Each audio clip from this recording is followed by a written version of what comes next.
हम बात करते हैं गंधर्व समुदाय के लोगों के बारे में।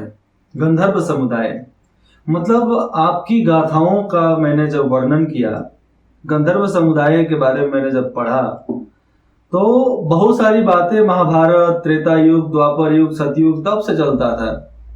तो मतलब उस समुदाय से होने वाले, देवताओं से संपर्क रखने वाले लोग आज नॉर्मल जगहों पे कैसे, मतलब एक अत्यंत पिछड़ा वर्ग में कैसे। तो ये जो समुदाय था ये केवल नाम थे, वंशज थे। वंशज मतलब क्या, मतलब होता नहीं है कि हमने इनको रख लिया, पाल लिया, नाम दे दिया, बस वही चीज था। क्योंकि आज भी गंधर्व समाज में बहुत लोगों को मैंने देखा है कि उनके पास गाना गाने की क्षमता बहुत अच्छा होती है, बजाने की क्षमता अच्छा होती है, उनको कला नृत्य याद हो जाता है बहुत जल्दी।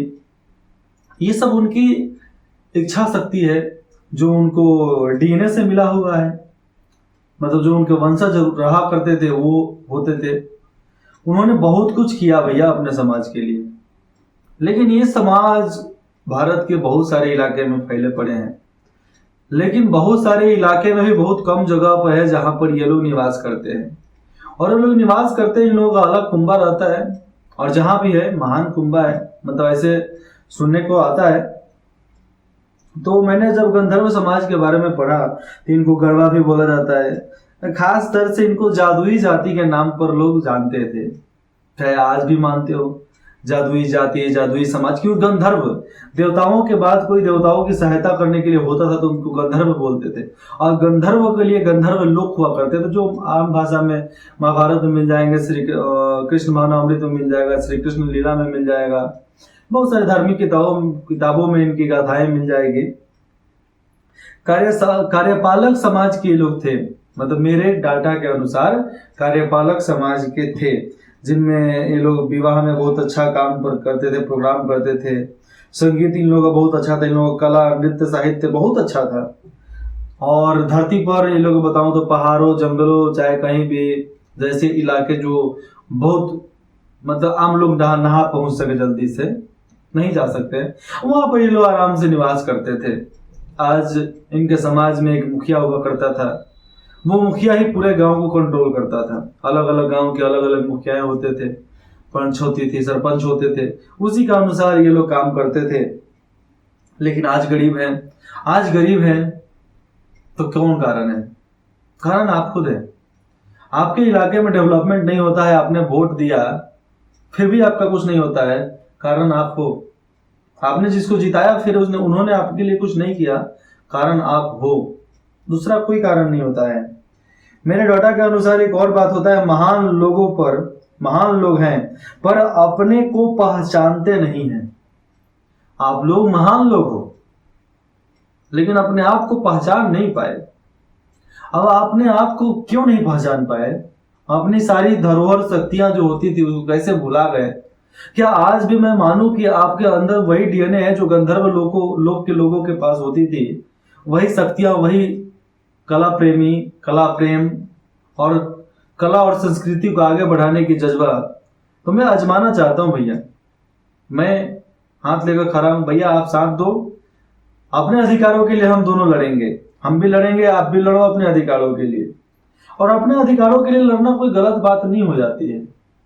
हमने थोड़ी सी बारे में सोचा, आजकल टीवी पर ट्रेंडिंग में चल रहा है कि सबको एकजुट करो, एकता में ही बल है, बहुत सारी बातें न्यूज मीडिया में भी चल रही है। लेकिन मेरा बात केवल ये नहीं है कि न्यूज मीडिया में चल रही है कभी किसी चीज को हम प्रमोट करें। हमारे लिए क्या होता है उसको हम प्रमोट करेंगे। हमारे लिए कौन बात करता है हम उसको मानेंगे, हमारे लिए कौन सोचता है हम उसको मानेंगे। और हम नहीं मानेंगे तो कौन मानेगा? आप नहीं मानोगे तो दूसरा कोई है जो तुम्हें मान सके, जो तुम्हें बता सके।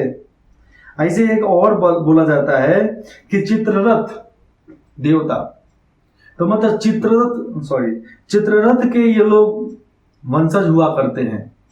मतलब इन लोगों को दुनिया में दिखाना, दुनिया दिखाना, ये सब इनका काम है, चाहे इनके वंशज हैं।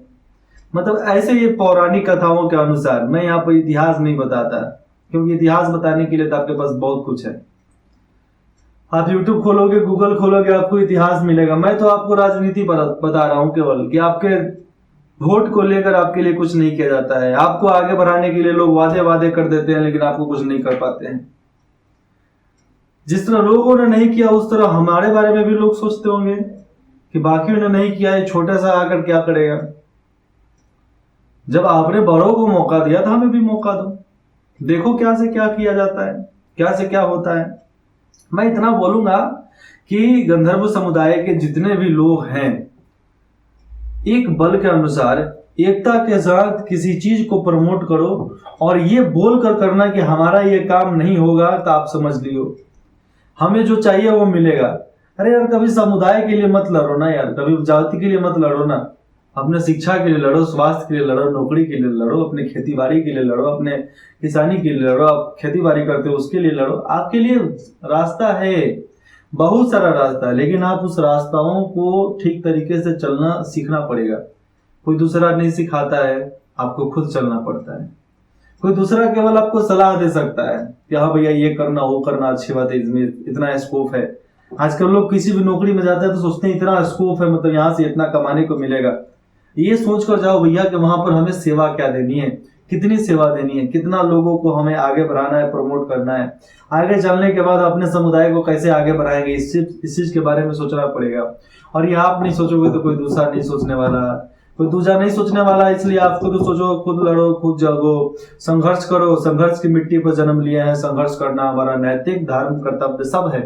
इसलिए जो हमारे साथ होता है जिम्मा हमको खुद लेना पड़ेगा। जय हिंद, जय बिहार।